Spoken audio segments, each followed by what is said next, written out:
제22대 대통령 선거가 하루 앞으로 다가온 가운데 각 정당은 유권자의 표심을 잡기 위한 막바지 유세전을 펼쳤습니다. 강원도 아파트 시장에서 준공을 마쳤지만 팔리지 않는 악성 미분양이 증가세를 이어가고 있습니다. 일반 미분양도 4천 가구에 이릅니다. 국토교통부가 발표한 지난해 전국 12개 혁신도시의 지역산업발전 실적을 보면 강원 혁신도시 실적은 기대 이하로 나타났습니다.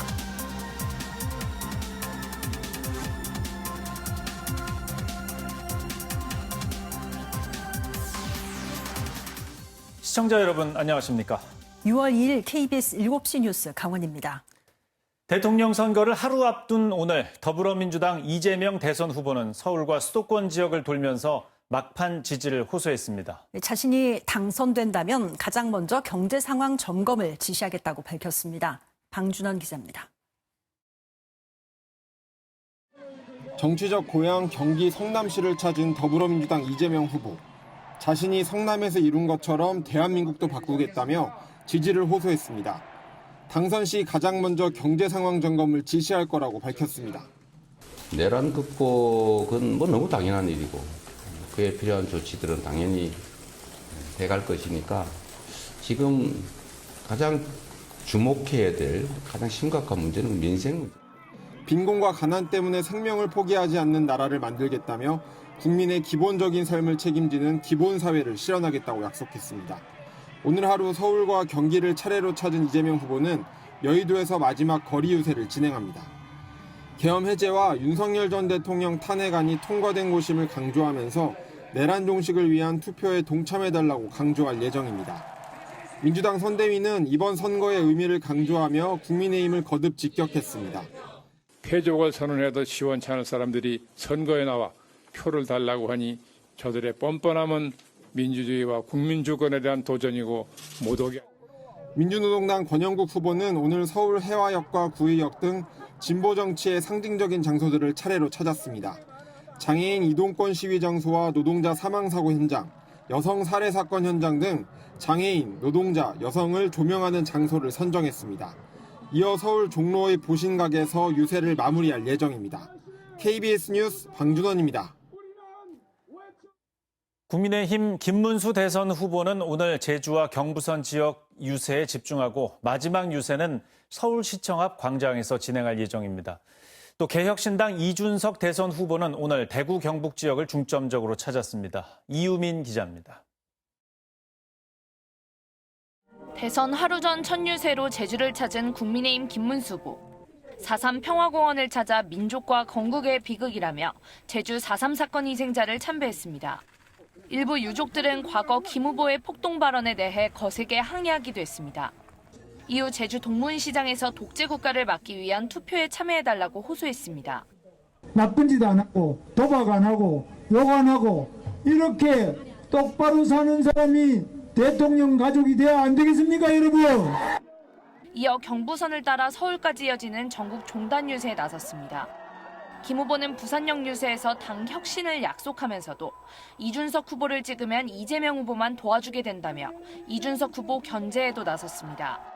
이후 동대구역 대전역을 거쳐 서울시청 앞 광장에서 마지막 유세를 펼칩니다. 마지막 유세에선 경선 후보들과 함께 원팀 통합정부를 강조할 예정입니다.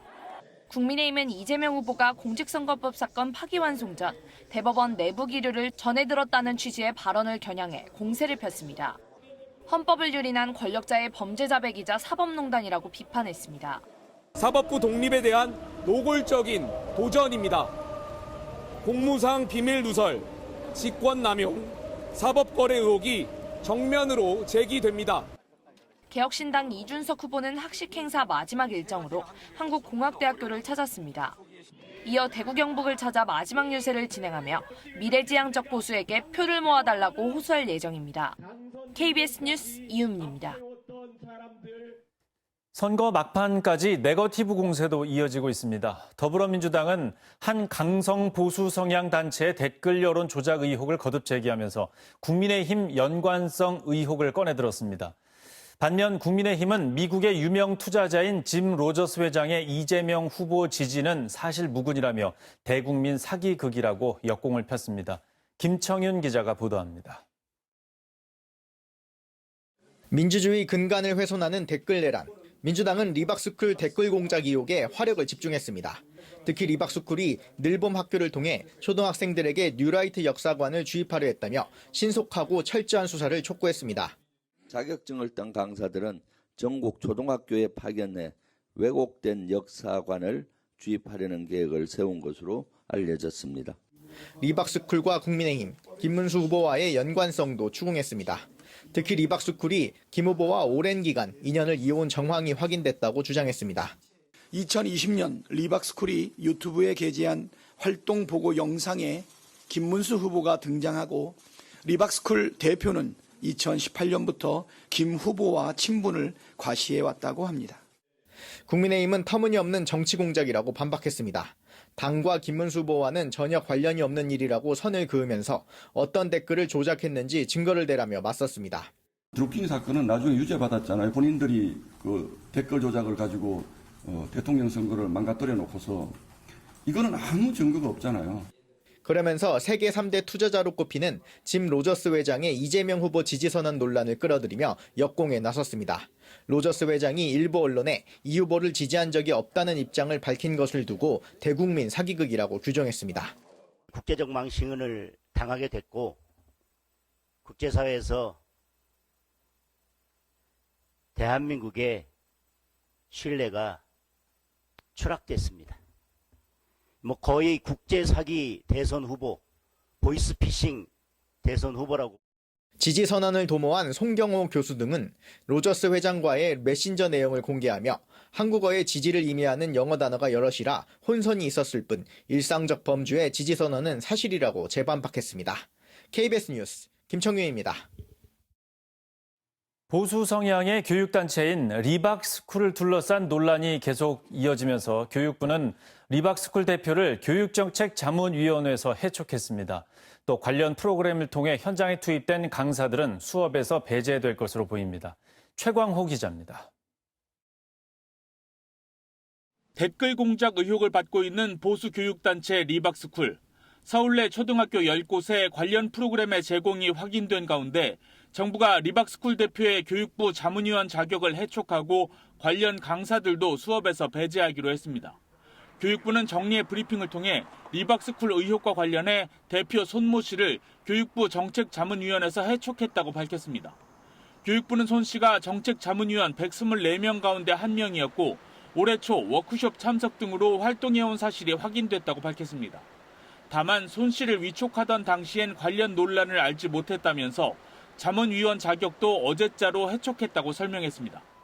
해당 기관을 통해 투입된 강사들의 수업 지속 여부에 대해서는 강사들을 대체하는 것으로 논의 중이라고 밝혔습니다. 서울시 교육청도 별도 입장문을 내고 학교를 정치적으로 이용해 교육의 본질을 훼손한 사건이라며 강력한 유감을 표명한다고 밝혔습니다. 또 교육부와는 별도의 조사를 통해 위법 사항 확인 시 해당 프로그램 중단 등 강력한 조치를 취하겠다고 덧붙였습니다. 관련 고발장을 접수한 경찰 역시 어제 고발인 조사를 마무리했고 추가 자료를 받은 뒤 향후 신속하고 철저하게 수사를 진행할 예정이라고 밝혔습니다. 앞서 뉴스타파는 보수 교육단체 리박스쿨이 자손군이라는 이름의 조직을 꾸려 댓글 공작 활동을 해왔고 해당 인원들에게 자격증을 발급해 일선 초등학교에 늘봄 학교 강사 형태로 공급해왔다는 의혹을 보도했습니다. KBS 뉴스 최강호입니다.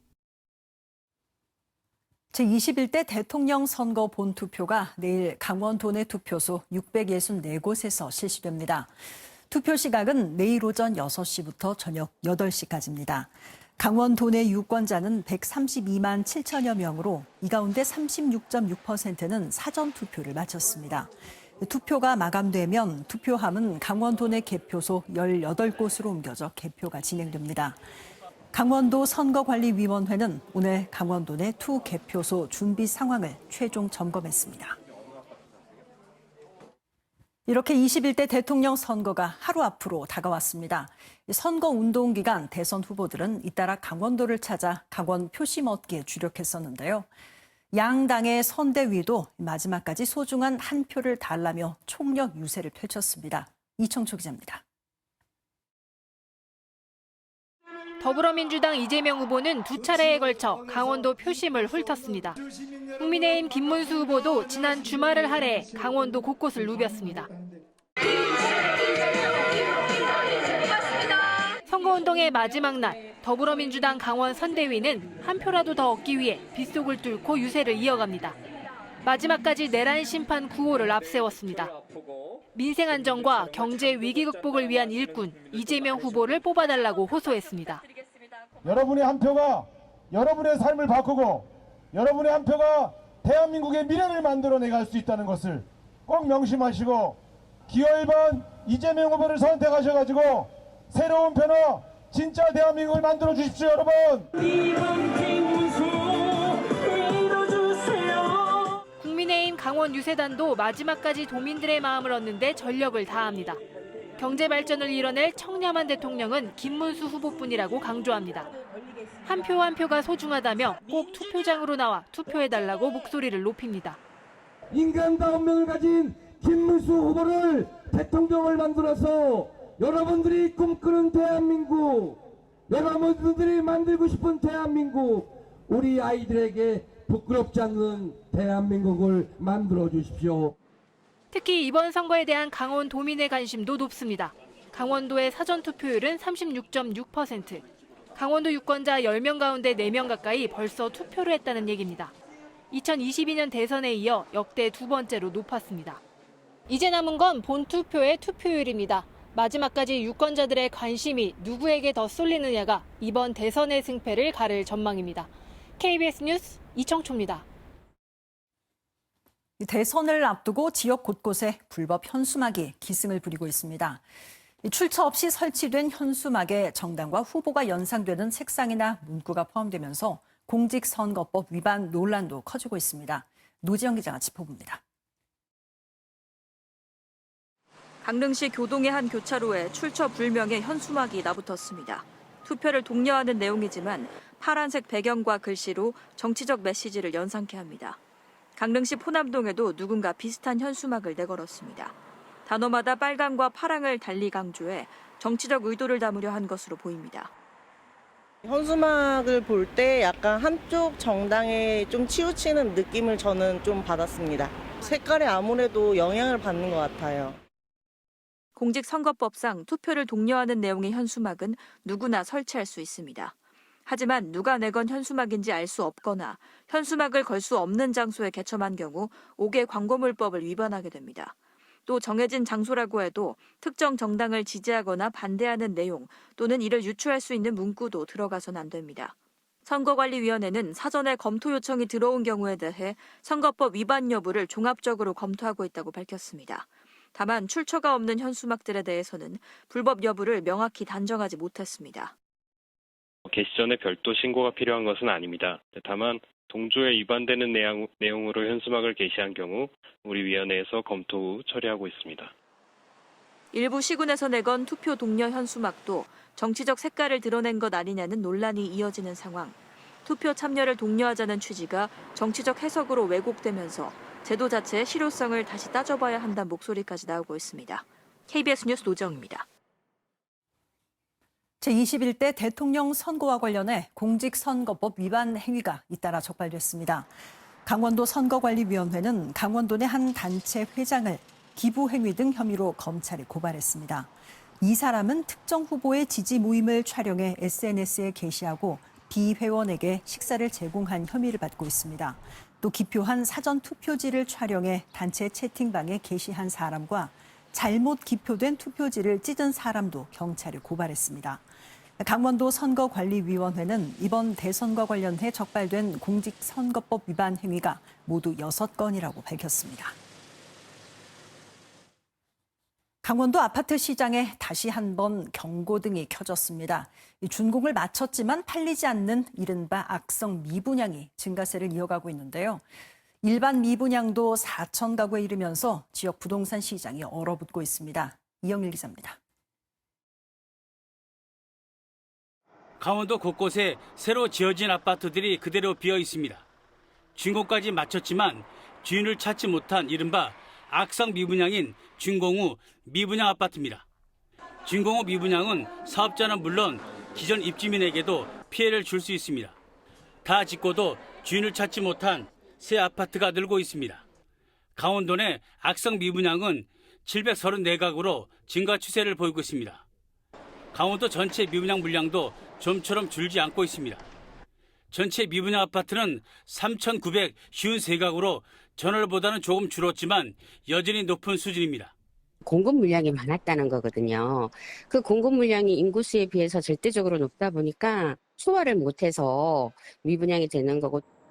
주택 인허가 건수는 1년 전에 비해 50% 감소했고 주택 착공 건수도 61% 줄었습니다. 지방 쪽에 지금 시장 분위기가 온전히 살아나고 있지는 않아서 미분양 해소까지는 상당한 시일이 필요한 상황입니다. 수도권 쏠림 현상으로 투자자 발길도 끊긴 가운데 강원도 주택시장 침체는 당분간 지속될 전망입니다. KBS 뉴스 이영일입니다.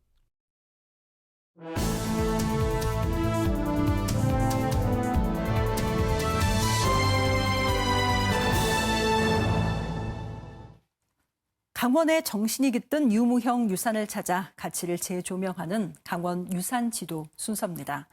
오늘은 우리네 관혼상제에 빠지지 않던 강릉 갈골과주를 만나볼 텐데요.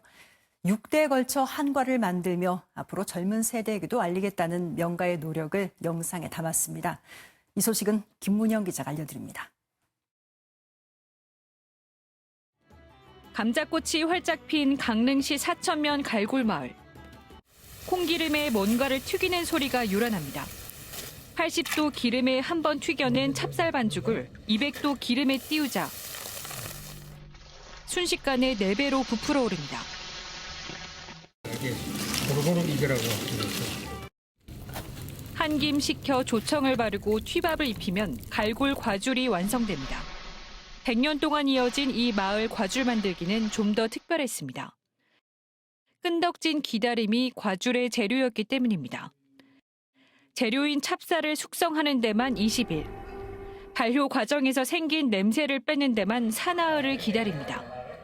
불린 찹쌀을 곱게 갈아 콩물 반죽을 만들고 3시간을 쪄내 감자 전분 위에 얇게 펴말려 또다시 숙성시킵니다. 이걸 거쳐야 반죽이 일정한 공기와 수분을 머금고 더 부드러운 과줄이 되는 겁니다. 1970년대 산업화 이후 제조 과정은 기계로 일부 대체했지만 발효 방식은 전통 그대로 유지합니다. 기계로 한다 해도 이 맛을 낼 수가 없으니 기계로 할 수가 없죠. 예. 양법법이 있어가지고 쌀로 만들거나 술을 만들거나 이건 농촌에서 절대 못하게 돼 있었거든요. 그래도 이게 조상님한테 써야 되기 때문에 가만히 다 했죠. 배정 때도 그렇지만은 또 6.25를 겪고 전쟁을 겪고도 이거는 변함이 없었어요. 특히 이 갈골과줄은 굵은 모래에 튀겨내는 방식을 썼었습니다. 모래의 높은 비열을 활용한 독특한 제조법입니다. 지금은 식품위생법 때문에 기록으로만 남아 있습니다. 다만 독특한 발효법 등 고유한 제조 방식을 인정받아 2013년 강원도 무형유산으로 지정됐습니다. 해마다 강릉 단오제 재래상에도 강릉 갈골과줄이 오릅니다. 하천 과줄 같은 경우는 우리 전통 방법에 따라서 하고 아주 정갈스럽고 맛도 있고 해서 아주 제수용법으로 최고의 품목입니다. 우리의 전통과 맛과 멋을 지키는 분들이기 때문에 상당히 소중스럽고. 최봉석 씨는 자신의 아들에게 6대째 과줄 제조 비법을 전수하고 있습니다. 다음 목표는 과줄의 고급화입니다. 해외에서 저랑 거래하시던 분들이 너무너무 높은 평가를 또 해주시는 거예요. 자기네 나라에서는 정말로 이렇게 만드는 과자가 없다. 우리 한식 디저트도 이제는 고급 디저트로 인정을 받기 시작했고.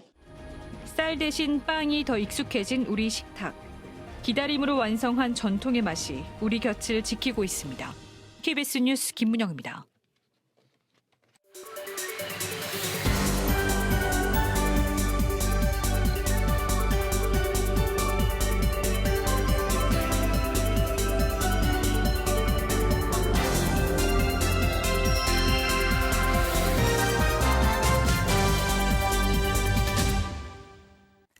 원주에 강원 혁신도시가 들어선 지 8년이 됐습니다. 입주기관들이 지난해 지역 발전에 얼마나 기여했는지를 분석한 성적표가 나왔는데요. 다른 혁신도시와 비교해서 미흡하다는 평가입니다. 김영준 기자입니다. 원주에 있는 강원혁신도시입니다. 건강보험심사평가원, 한국관광공사 등 12개 공공기관이 입주했습니다. 7,200여 명이 일하고 있습니다. 벌써 10년이 다 되어가지만 주민들은 체감 경제 효과는 아쉽다고 말합니다. 지역을 살리기 위해서 왔기 때문에 그 내규를 바꿔서라도 지역과 상생하는 그 혁신도시 기관들이 됐으면 좋겠습니다. 정부는 이전 기관들의 지역 발전 계획을 세워 그 실적을 공개하도록 하고 있습니다. 관련 산업 활성화, 지역 인재 채용, 주민 지원 등에 보다 적극적으로 나서라는 취지입니다. 지난해 강원혁신도시 12개 기관이 진행한 지역 발전 사업은 6개 분야에 845억 원 규모, 12개 혁신도시 가운데 9번째로 적었습니다. 전국 혁신도시 평균 실적이 2,600억 원 규모인 것과 비교하면 3분의 1 수준입니다. 특히 지역 인재 육성 사업 실적이 제주도 다음으로 낮았습니다. 중소기업 지원과 일자리 창출 등 지역산업 육성 순위도 최하위권에 그쳤습니다. 이전한 기간 규모가 상대적으로 적은 데다 장기 계획도 부족하다는 평가가 나옵니다. 1단계, 2단계, 3단계 하면서 어떻게 보면 지속적인 그런 발전 전략, 추진 과제 같은 것들이 들어갔어야 되는데 그런 것들이 안 보이다 보니까 뭐 이런 부분들은 실망도 있고. 앞으로도 문제입니다. 원주에는 내리막길을 걷는 석탄 산업 관련 기관이 여럿 있는 만큼 사업 확장이 쉽지 않기 때문입니다. 실제 강원 12개 혁신도시는 올해에는 지난해보다 26% 정도 줄어든 628억여 원의 지역발전 투자 목표를 계획했습니다. KBS 뉴스 김영준입니다. 춘천시의 한 간부가 음주운전 사고로 징계를 받았습니다. 강원도는 최근 징계위원회를 열어 춘천시 소속 한 간부 공무원에 대해 감봉 3개월의 징계를 의결했습니다. 이 공무원은 올해 3월 춘천의 한 도로에서 음주 상태로 차량을 몰다 다른 차량을 들이받는 사고를 냈습니다. 정부의 의대 정원 감축 이후 내년 강원권 4개 의대 지역인재 전형 선발 인원과 비율이 모두 줄었습니다. 교육부의 2026학년도 의과대학 대입 전형 시행 계획을 보면 강원권 4개 의대의 지역인재 선발 인원은 91명이었습니다. 이는 전체 선발 인원의 31.6%에 해당합니다. 올해와 비교하면 인원은 50여 명, 비율은 4%포인트가량 감소했습니다. 또 학교별로는 강원대가 61%로 유일하게 권고 기준을 웃돌았고 가톨릭 관동대, 연세대 미래 캠퍼스와 한림대는 모두 20%대였습니다.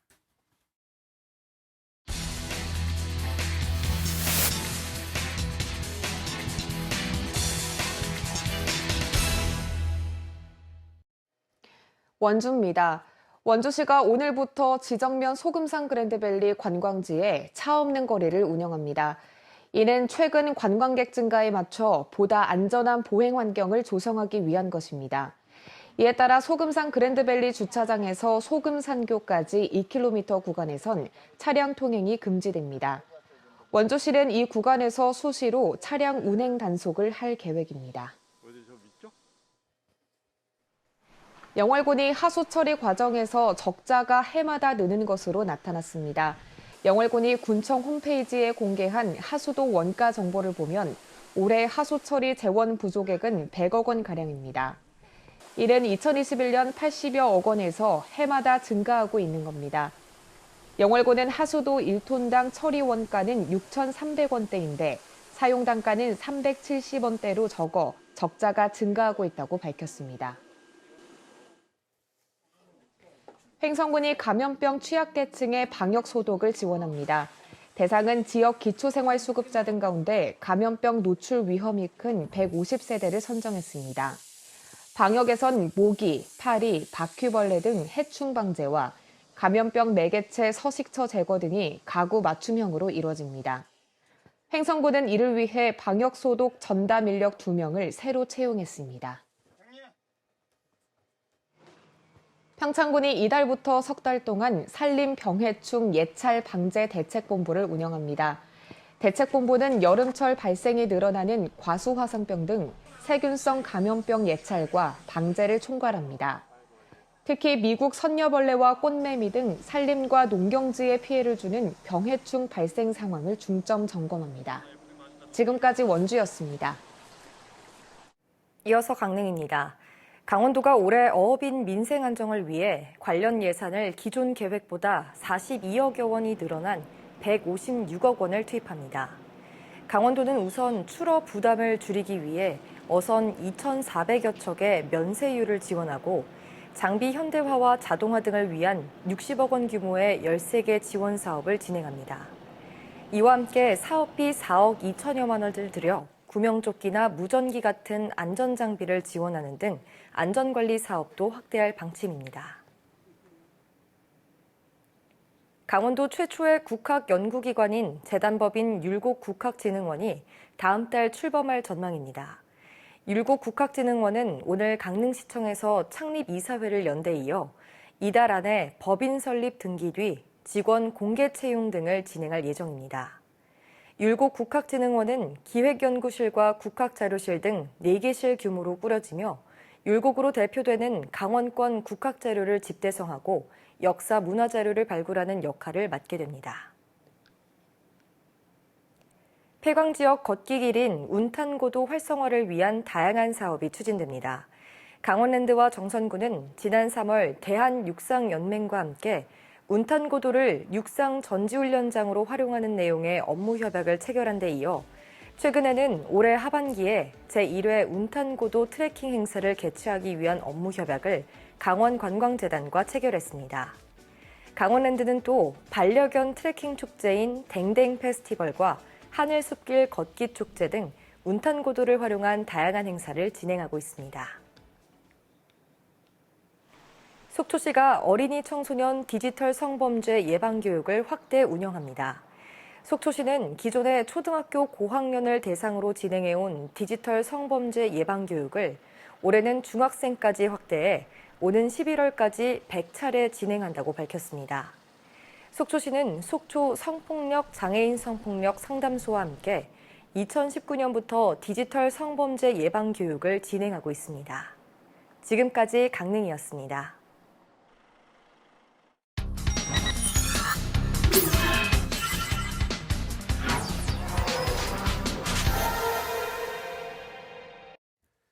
제21대 대선이 벌써 내일입니다. 내일 오전 6시부터 본 투표가 시작되기 때문에 이제 시간이 얼마 남지 않았는데요. 오늘 정가직설에서는 대선을 하루 앞두고 강원도당 양 정당의 대선 관측 말씀을 들어보도록 하겠습니다. 오늘 함께 하실 두 분은 정재웅 더불어민주당 강원도 의원 그리고 박기영 국민의힘 강원도 의원 두 분 함께 하겠습니다. 어서 오십시오. 네, 안녕하세요. 네, 자. 21대 대통령 선거는 이제 대통령 거리로 인해서 짧은 기간 안에 대통령을 선출하는 좀 중요한 선거였습니다. 이번 대선 선거 과정에 대해서 좀 소회를 듣기 좀 이른 시간이지만 그래도 마지막 시간이 될 것 같은데요. 말씀을 들어보겠습니다. 박기영 의원님부터 말씀해 주시죠. 네, 김문수 후보가 지난 금요일, 토요일 우리 강원도를 방문했습니다. 춘천을 방문하신 자리에서 계엄과 탄핵에 대해서 국민들께 큰 절을 올리면서 사죄의 뜻을 공식적으로 밝혔습니다. 탄핵 이후 조기 대선으로 인해서 후속 조치가 원활히 이루어지지 않은 면이 있지만 대선 이후에 당을 정비하는 그런 과정 속에서 적절한 조치가 있을 것이라고 그렇게 생각하고 있습니다. 이번 조기 대선은 우리 당으로서는 매우 어렵고 힘든 그런 선거라고 생각이 됩니다. 그럼에도 불구하고 이재명 후보와 민주당의 입법, 사법, 행정을 일당 독재하려는 시도에 대해서는 국민들의 상식적 견제 심리가 작용이 시작됐다 이렇게 보고 있습니다. 이에 따라서 선거 중반으로 갈수록 김문수 후보의 지지율이 가파르게 상승하고 있는 것을 저희는 그렇게 판단을 하고 있습니다.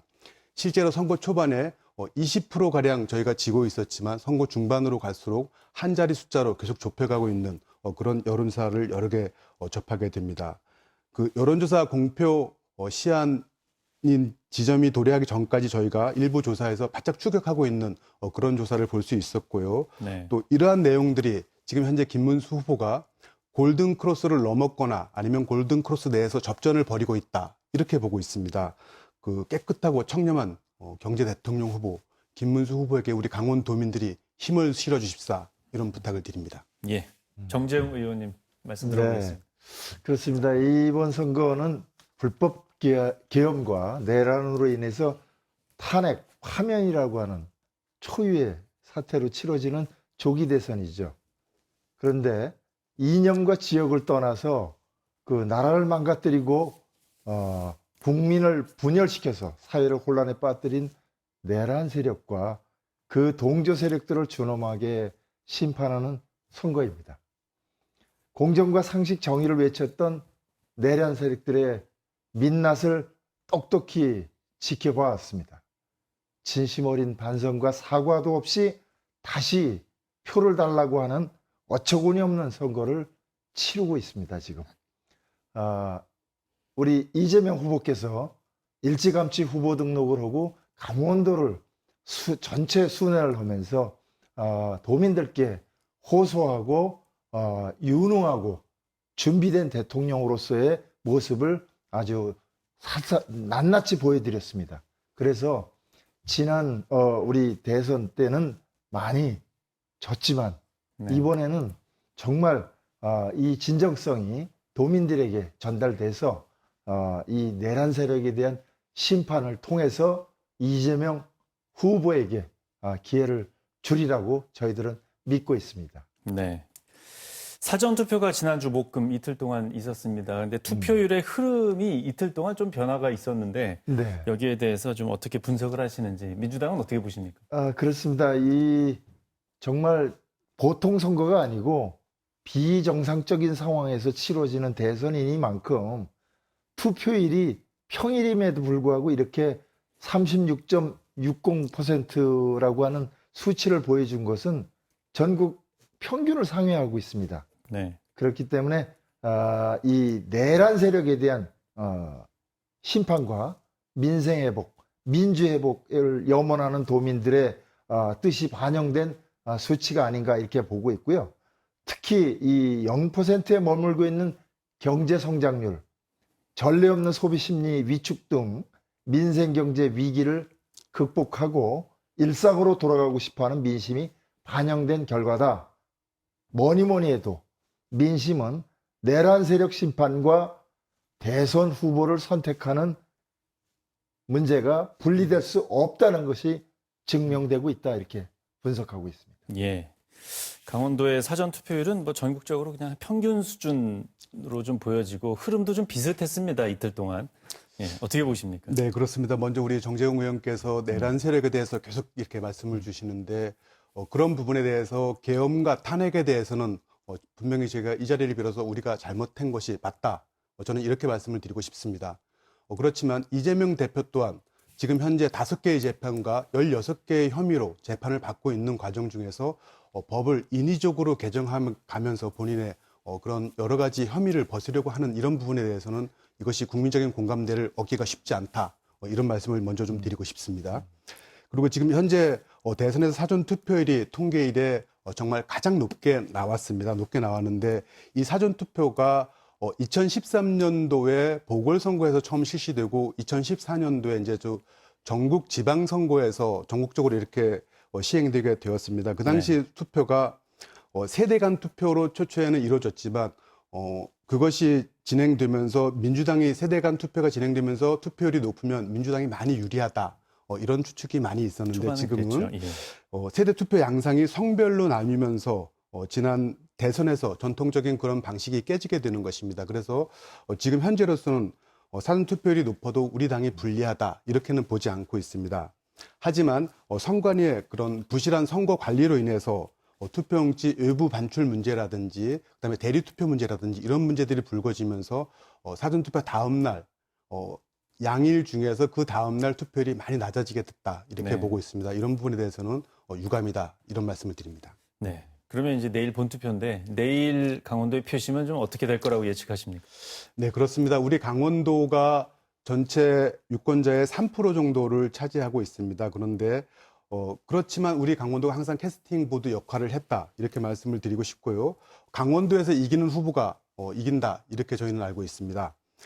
저도 여론조사 공포 금지 직전에 발표된 그런 여론조사를 봤는데 우리 강원도에서는 사실 두 후보가 좀 박빙을 가고 있는 것으로 그렇게 봤습니다. 그런데 그 당시에는 이재명 후보의 그 아들 문제라든가 이런 부분이 반영 안 된 부분이 있다고 생각을 합니다. 아들의 도박 문제와 또 여성 비하 발언 문제 이런 문제들이 전혀 포함되지 않았고 또 이준석 후보 또한 그 TV 토론 과정에서 젓가락 문제라든지 이런 문제들이 불거지면서 전 국민의 분노를 사기도 했습니다. 이런 부분이 전혀 반영이 안 됐기 때문에 지금 결과는 완전히 달라졌다 이렇게 보고 있고 또 한 가지는 그 진보 좌파의 스피커라고 하는 유시민 그 작가가 김문수 후보의 배우자인 설란영 여사에게 제정신이 아니다 이렇게 맹비난하면서 국민의 공감대 형성에 정말 어려움이 많았습니다.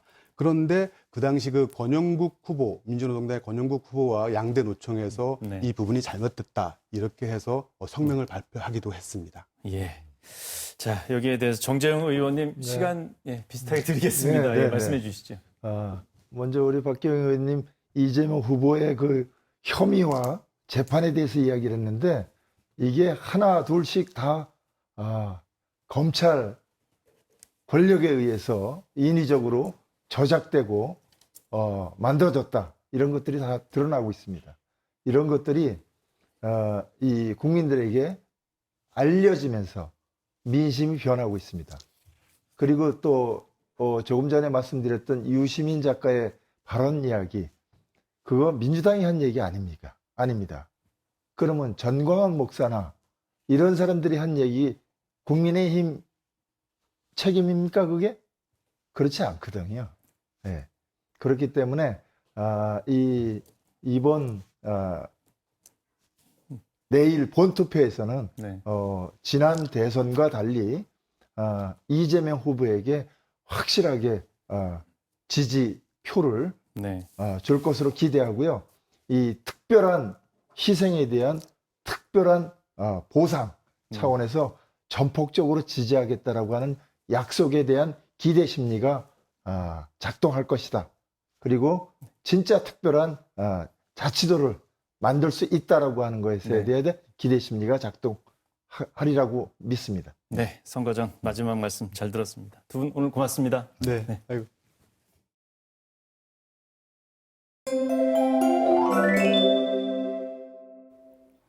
오늘 비가 내리면서 더위가 주춤했습니다. 산발적으로 비가 내렸다 그치기를 반복하고 있는데요.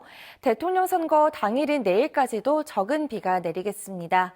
내일 새벽까지 강원 남부 지역에 5mm 미만의 비가 이어지겠고 내일 오전부터 저녁 사이에는 기압골의 영향으로 강원 중북부 지역에 5에서 10mm 정도가 내리겠습니다.